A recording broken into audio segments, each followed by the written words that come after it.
Hello students, exercise 2.1 question number 2 हम करने जा रहे हैं जिसमें हम डेरिवेटिव फाइंड आउट करेंगे एक्सप्लिसिट फंक्शंस का। और ये डेरिवेटिव हमने फर्स्ट प्रिंसिपल के थ्रू फाइंड करना है।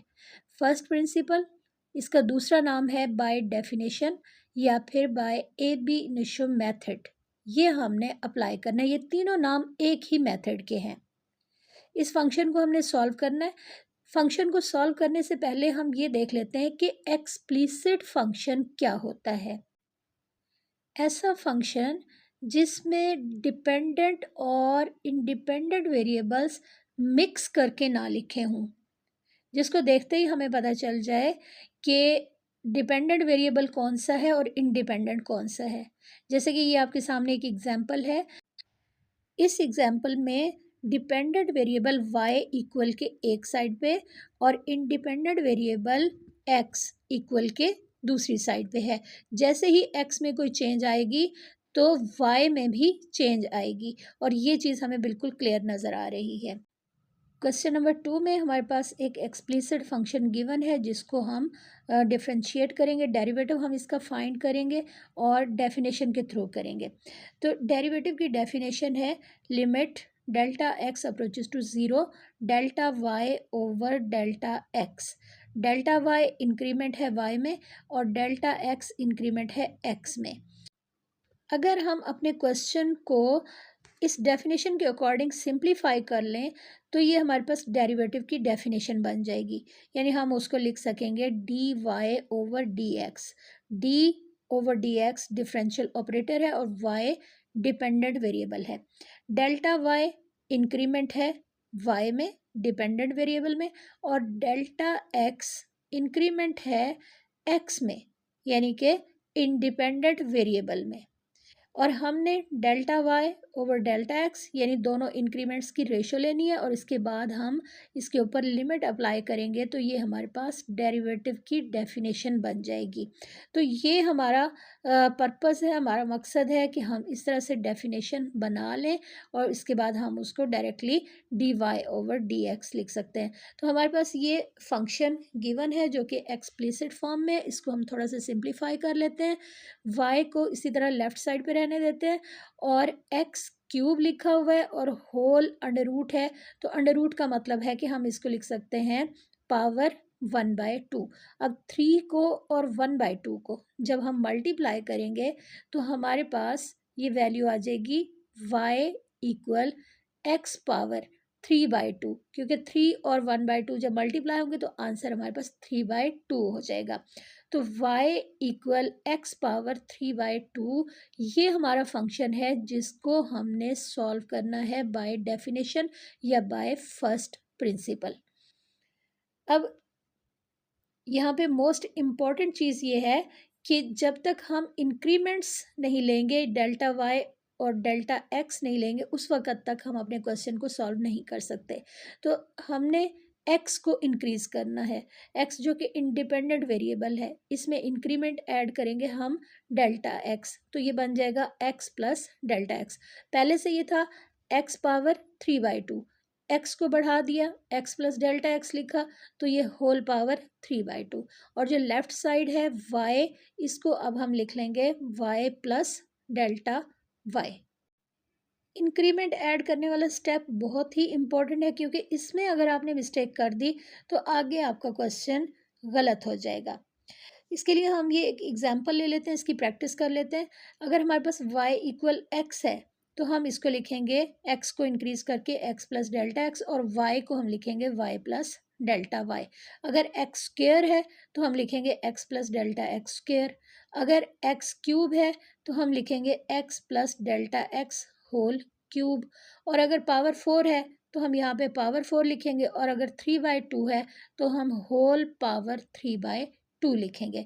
यानी जो पावर हमें x की दी होगी वही हम x प्लस डेल्टा एक्स की पावर लिखेंगे। अब इसी चीज़ को फॉलो करते हुए हमने इंक्रीमेंट ऐड की है लेफ़्ट साइड पे भी और राइट साइड पे भी। अब हमारे पास ये वैल्यू यानी कि x plus delta x whole cube है। y को हम दूसरी साइड पे ले जाएंगे और हमारे पास यहाँ पे ये जो y लिखा हुआ है इसकी जगह पे हम इसकी वैल्यू पुट कर देंगे, यानी y की वैल्यू x पावर 3/2 वो हम यहाँ पे पुट कर देंगे। लेफ्ट साइड पे हमारे पास रह गया डेल्टा y और राइट साइड पे हमारे पास ये वैल्यूज़ आ गई हैं। अच्छा, अब हमारे क्वेश्चन में ये जो फर्स्ट टर्म है x plus delta x whole power 3/2 ये बहुत इंपॉर्टेंट है। इससे रिलेटेड हम पहले ये एक इम्पॉर्टेंट पॉइंट इसको हम सॉल्व कर लेते हैं, इसको हम देख लेते हैं, फिर हम इसको क्वेश्चन में अप्लाई करेंगे। फर्स्ट करें कि हमारे पास एक वैल्यू है 3 प्लस एक्स।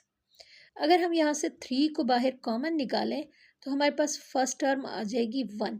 अब 3 जो है वो दूसरी रकम में यानी x में कॉमन नहीं है, तो हम यहाँ पे लिख देंगे x/3। अगर हम इसको अंदर मल्टीप्लाई करें, 3 जब 1 से मल्टीप्लाई होगा तो वही वैल्यू आएगी, और जब 3 को हम x/3 के साथ सिंप्लीफाई करेंगे तो 3 कैंसिल हो जाएगा और हमारे पास ये दूसरी वैल्यू आ जाएगी यानी x आ जाएगा। तो जब दो वैल्यूज़ में कुछ भी कॉमन नहीं होता तो हम इस तरह से भी कॉमन ले सकते हैं, या इसको हम ऐसे समझ लेते हैं कि हमारे पास 3 प्लस एक्स है। हम चाहते हैं कि फर्स्ट टर्म में 1 आ जाए, इसके लिए हम 3 के साथ मल्टीप्लाई भी करेंगे और डिवाइड भी करेंगे, और ये जो 3 जिससे हम इसको डिवाइड कर रहे हैं इसको हम ब्रैकेट में ले जाएंगे, यानी 3 प्लस एक्स ओवर 3 लिख लेंगे। तो जब 3 के साथ कैंसिल होगा तो 1 आएगा, और x के साथ हम जब 3 को डिवाइड करेंगे तो ये x/3 बन जाएगा। सेम कॉन्सेप्ट है, इसको हमने दो तरीक़ों से किया है। अच्छा, अगर हमारे पास ये जो 3 प्लस एक्स लिखा हुआ इसकी कोई पावर हो, फ़र्ज़ कर लेते हैं कि यहाँ पे पावर 2 है या 3 है, तो जब हम 3 को बाहर कॉमन निकालेंगे उसके ऊपर भी पावर लिखेंगे, और ये जो टर्म ब्रैकेट में है इसके ऊपर भी हम होल पावर लिखेंगे। इस कॉन्सेप्ट को हम अपने क्वेश्चन में इस्तेमाल करेंगे और यहाँ से हम x को बाहर निकालेंगे, कॉमन लेंगे, जबकि x और डेल्टा x में कुछ भी कॉमन नहीं है। अब हमारे पास फर्स्ट टर्म आ जाएगी 1 और सेकंड टर्म में डेल्टा x ओवर x लिखेंगे। याद रखिएगा कि x और डेल्टा x ये एक दूसरे से बिल्कुल डिफरेंट वैल्यूज़ हैं। होल पावर 3/2 है तो x को कॉमन निकाला है, उसके ऊपर भी हमने पावर लिखी और ब्रैकेट पे भी, और ये जो दूसरी वैल्यू है x पावर 3/2 ये अपनी जगह पे इसी तरह आ जाएगी। अब हमारे पास ये दो रकमें हैं, एक रकम में हमने x पावर 3/2 को हमने कॉमन लिया हुआ है और दूसरी रकम में जस्ट माइनस x पावर 3/2 लिखा हुआ है। अब फर्स्ट टर्म में से ये जो ब्रैकेट वाली टर्म है ये हमारे पास आ जाएगी, इसको हम लिख लेंगे 1 plus delta x over x। Delta x increment है x में और x इंडिपेंडेंट वेरिएबल है। x पावर 3/2 को हमने दोनों रकमों में से कॉमन लिया है। अब फर्स्ट टर्म में ये ब्रैकेट वाली वैल्यू आ गई और सेकंड में हमारे पास 1 रह जाएगा, और ये हमारे पास सिंप्लीफाइड फॉर्म में वैल्यू आ गई है। इससे आगे जो सिंप्लीफिकेशन है उसके लिए हम बायनॉमियल थ्योरम अप्लाई करेंगे। अब ये ब्रैकेट में जो वैल्यू है ये हमारे पास बायनॉमियल है और इस बायनॉमियल को हम एक्सपेंड करेंगे, और एक्सपेंड करने के बाद जो भी आंसर आएगा उसको हम यहाँ पे पुट करेंगे। तो बायनॉमियल थ्योरम अप्लाई करते हुए हम इस ब्रैकेट को खोलेंगे, इसको हम सिंप्लीफाई करेंगे और जितनी भी टर्म्स हमारे पास आएंगी उनको हम यहाँ पे इक्वेशन 1 में पुट कर देंगे। अब बायनॉमियल थ्योरम अप्लाई करने के लिए हम पहले फार्मूला लिख लेंगे। बायनॉमियल थ्योरम इसके दो फार्मूले हैं। एक फार्मूला उस वक्त अप्लाई करते हैं जब पावर हमारे पास पॉजिटिव होती है, और दूसरा फार्मूला हम अप्लाई करते हैं जब पावर नेगेटिव हो, बटा की फॉर्म में यानी फ्रैक्शन फॉर्म में हो, या फिर पॉइंट्स की फॉर्म में हो। अब हम यहाँ पे बायनॉमियल थ्योरम लिखेंगे 1 plus x whole power n, 1 plus n x plus n into n minus 1 over 2 factorial into x square, और ये रकमें आगे इसी तरह कंटिन्यू है और ये इन्फिनिटी तक जाएंगी। हम इसकी सिर्फ 3 रकमें लिख लेंगे, 3 या 4 जितनी रकमों की आपको ज़रूरत है, जिससे आपको लगता है आपको क्वेश्चन सही तरीके से आप क्लैरिफाई कर लेंगे, उतनी टर्म्स आप लिख लें। मेरे ख्याल में 3 रकमों से आपको ये क्लियर हो जाएगा। तो यहाँ पे हमने 3 टर्म्स लिख दी हैं। अब हम अपना जो क्वेश्चन है, जो बायनॉमियल है, उसको हम यहाँ पे लिखेंगे 1 + delta x over x whole power 3/2। X की जगह पे हमारे पास है डेल्टा एक्स ओवर एक्स और एन की जगह पे है 3/2। आगे हमने हमारे पास ये जो 3 रकमें लिखी हुई हैं, इनमें हम n की जगह पे 3/2 और x की जगह पे हम लिखेंगे डेल्टा x ओवर x। इसी तरह ये जो थर्ड टर्म है, इसमें भी हमारे पास है n into n minus 1। n का मतलब है कि यहाँ पे हम लिखेंगे पावर यानी 3/2 और n माइनस 1 का मतलब है कि हम लिखेंगे 3/2 माइनस 1। इसको सिंप्लीफाई करके भी लिख सकते हैं और ऐसे भी अगर आप रहने दें तो कोई फ़र्क नहीं पड़ेगा। डिनोमिनेटर में है 2 फैक्टोरियल। 2 का जब हम फैक्टोरियल लेंगे तो 2 को इसके पिछले नंबर्स के साथ मल्टीप्लाई करेंगे और वो नंबर 0 नहीं होना चाहिए, यानी 2 को हम मल्टीप्लाई करेंगे 1 के साथ। ऐसे 3 फैक्टोरियल है तो हम लिखेंगे 3 मल्टीप्लाइंग बाय 2 मल्टीप्लाइंग बाय 1। तो इनको जब मल्टीप्लाई कर लेंगे तो हमारे पास आंसर 6 आ जाएगा। अभी 2 का फैक्टोरियल है तो हमारे पास 2 आ गया। इसके आगे एक्स स्क्वायर है, एक्स की जगह पे डेल्टा एक्स ओवर एक्स लिखेंगे और होल स्क्वायर यहाँ पे लिख देंगे और इसके बाद ये प्लस साइन है और आगे वैल्यूज़ जो हैं ये इसी तरह से कंटिन्यू है। लेकिन हमें ज़्यादा टर्म्स की ज़रूरत नहीं है, बस 3 टर्म्स चाहिए थी। ये हमने अपने बायनॉमियल को एक्सपेंड कर लिया और इसके बाद ये जो तीनों रकमें हैं इनको हम इक्वेशन 1 में पुट कर देंगे।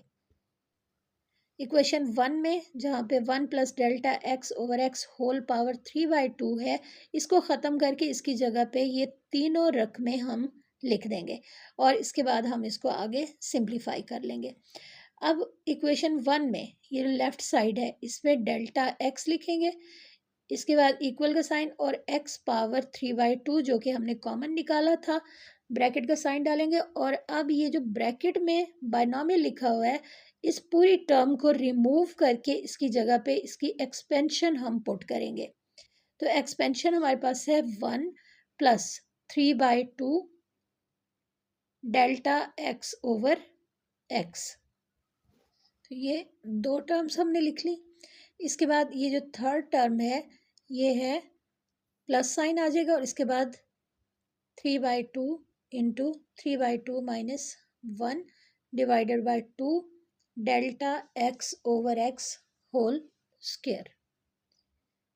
प्लस साइन डाल के ये वैल्यूज़ कंटिन्यू है, लेकिन ये जो सेकंड टर्म है हमारे पास इक्वेशन 1 में ये -1 है, तो ये -1 लास्ट में अपनी जगह पे आ जाएगा। अब हम देख रहे हैं कि ब्रैकेट के अंदर -1 है +1 है, इसको हम कैंसिल कर सकते हैं। तो अब ये 2 वैल्यूज़ यहाँ पे, ये लास्ट टर्म -1 और ये फर्स्ट टर्म 1, ये कैंसिल हो जाएंगे और हमारे पास जो बाकी वैल्यूज़ हैं उनमें 3/2 कॉमन है। तमाम टर्म्स में 3/2 भी है और डेल्टा एक्स ओवर एक्स ये फर्स्ट टर्म में है, सेकंड टर्म में इसका होल स्क्वायर है, थर्ड टर्म अगर हम लिखते हैं तो उसमें होल पावर 3, फोर्थ टर्म में होल पावर 4, इस तरह से इसमें वैल्यूज़ आनी थी। तो अब हम यहाँ से 3/2 को कॉमन ले सकते हैं और डेल्टा एक्स ओवर एक्स इसको भी हम यहाँ से कॉमन ले सकते हैं और x पावर 3/2 ये ऑलरेडी बाहर था। अब ये फर्स्ट टर्म पूरी की पूरी यहाँ से बाहर चली गई और इसकी जगह पे अब 1 रह जाएगा और ये जो सेकंड टर्म है इसमें रह जाएगा 3/2 माइनस 1 डिवाइडेड बाय 2 और डेल्टा x ओवर x इसका होल स्क्वायर है। अब एक वैल्यू बाहर चली गई है, एक यहाँ पे रह जाएगी। अब हम इसको मज़ीद सिंप्लीफाई कर सकते हैं। सिंप्लीफिकेशन के लिए हम ये भी कर सकते हैं कि डेल्टा एक्स ओवर एक्स लिखा हुआ है, इसमें से एक्स को हम ऊपर ले जाएं, न्यूमरेटर में ले जाएं, तो पावर जो है इसकी वो चेंज हो जाएगी, यानी साइन नेगेटिव आ जाएगा। अब 3/2 एक्स पावर 3/2 ये वैल्यू आ गई और एक्स जब ऊपर जाएगा तो इसकी जो पावर है ये इसका साइन चेंज हो जाएगा, -1 आ जाएगा और डेल्टा एक्स आ गया और इसके बाद ब्रैकेट में ये जो टर्म्स हमारे पास हैं ये अपनी जगह पे इसी तरह आ जाएंगी। अब हम डेरिवेटिव की डेफिनेशन बनाने के लिए हम इस इक्वेशन को बोथ साइड पे डिवाइड कर देंगे डेल्टा एक्स के साथ, और इसके बाद हम इसके ऊपर लिमिट अप्लाई कर देंगे। तो बोथ साइड पे हमने डेल्टा एक्स से डिवाइड कर दिया, जिसकी वजह से ये जो डेल्टा एक्स हमने कॉमन निकाला और उसको हमने थोड़ा सिंप्लीफाई किया, ब्रैकेट के बाहर मौजूद है, इस डेल्टा एक्स को हम कैंसिल कर देंगे। और लेफ्ट साइड पे भी हम लिमिट लिखेंगे delta x approaches to zero, और राइट साइड पे भी हमने ये सेम लिमिट लिखनी है। अब लेफ्ट साइड हमारे पास डेरिवेटिव की डेफिनेशन बन गई, लेकिन राइट साइड पे हमने डेल्टा एक्स की जगह पे हमने ज़ीरो पुट करना है।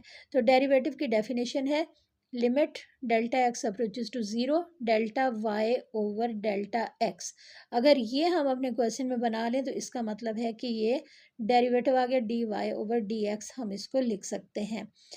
अब हम डेल्टा एक्स को जो कि डिनोमिनेटर में है इसको न्यूमरेटर के साथ कैंसिल कर देंगे, और लिमिट को जब हम अप्लाई करेंगे तो हमारा क्वेश्चन सिंप्लीफाई हो जाएगा। अब ये फर्स्ट वैल्यू 3/2 आ गई, एक्स पावर 3/2 ये अपनी जगह पे मौजूद है, इसके साथ एक्स पावर -1 ये वैल्यू भी अपनी जगह पे है। फर्स्ट टर्म में इसी तरह 1 आ गया, और 3/2 -1 डिवाइडेड बाई 2 ये वैल्यू अपनी जगह पे आ गई। और डेल्टा एक्स ओवर एक्स है तो इसकी जगह पे हम लिमिट पुट करेंगे, लिमिट है delta x approaches to zero, यानी अब हम डेल्टा एक्स की जगह पे जब ज़ीरो लिखेंगे तो 0/x ज़ीरो हो जाएगा, और ये टर्म पूरी की पूरी ये ज़ीरो हो जाएगी। और अगर हमने आगे कोई और टर्म्स भी लिखी होती तो उसमें क्योंकि डेल्टा एक्स ओवर एक्स की पावर्स मौजूद होती तो वो भी सारी की सारी रकमें ज़ीरो हो जाती। अब ये वाली टर्म ज़ीरो हो गई, और ये जो डॉट्स हैं इनमें जितनी भी टर्म्स मौजूद हैं वो सारी की सारी ज़ीरो हो गई। अब ब्रैकेट में हमारे पास सिर्फ 1 रह जाएगा, और ये जो फर्स्ट पार्ट है इसको हम सिंप्लीफाई कर लेंगे। 3/2 कांस्टेंट है अपनी जगह पे आ गया, और x को हम मल्टीप्लाई करेंगे, दोनों बेसिस सेम है। तो बेसिस जब सेम होती हैं, x है दोनों में, तो हम पावर्स को ऐड कर देंगे। दोनों x मल्टीप्लाई हो रहे हैं तो इनकी जो पावर्स हैं वो जमा हो जाएंगी, ऐड हो जाएंगी। तो एक की पावर है 3/2 और दूसरी है -1। जब बेसिस एक जैसी हूँ यानी x पावर 3 है, x पावर 2 है, दोनों वैल्यूज़ मल्टीप्लाई हो रही हैं तो पावर्स प्लस हो जाएंगी, ऐड हो जाएंगी, और हमारे पास आंसर होगा x पावर 5। सेम यही कॉन्सेप्ट हमने यहाँ पे अप्लाई किया है, और ब्रैकेट में अब जस्ट 1 रह जाएगा क्योंकि बाकी तमाम टर्म्स ज़ीरो हो गई हैं। और अब हमारे पास 3/2 और x पावर 3/2 -1 है, इसको जब हम सिंप्लीफाई कर लेंगे तो हमारे पास आंसर आ जाएगा 1/2 जो कि x की पावर है। तो हमारे पास आंसर आ गया 3/2 x पावर 1/2, और ये डेरिवेटिव बन गया, यानी d ओवर डी एक्स हमने डिफरेंशियल ऑपरेटर लिखा, उसके साथ हम y लिखेंगे, और y की जो वैल्यू है हमारे पास वो हम यहाँ पे पुट कर देंगे। y की वैल्यू हमारे पास है x³ होल अंडर रूट, इसको हम x पावर 3/2 भी लिख सकते हैं, और इसका जो डेरिवेटिव आया है वो है 3/2 x पावर 1/2, और यही हमने फाइंड करना था।